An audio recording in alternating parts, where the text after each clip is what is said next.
Hi, this is Mrs. Mazzaio for your 3-minute short on Japanese internment camps. I am reporting live from Harrison's Playroom.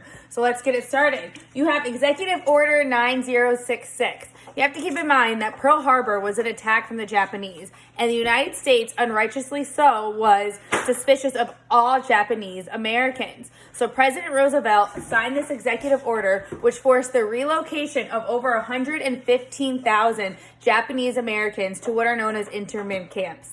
These camps were not very ideal. They were hot, they were muggy, the food wasn't really good, and it forced people who were born in the United States to live as if they'd committed a crime that didn't even happen, and no one was 100% sure if it was even going to happen.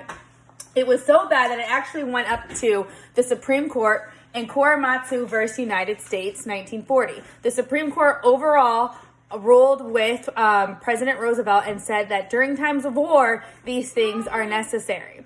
However, the biggest issue comes because you have two types of Japanese immigrants. You have the Asai, which are immigrants who are born in Japan and then immigrated to the United States. And then you have the Nisai. And the Nisai are Americans who are born of Japanese descent, but they were born in the United States. Some of them have never even been to Japan. Some of them don't even speak Japanese, and they're forced to relocate in these internment camps. However, President Roosevelt did not want anyone of Japanese descent in the army.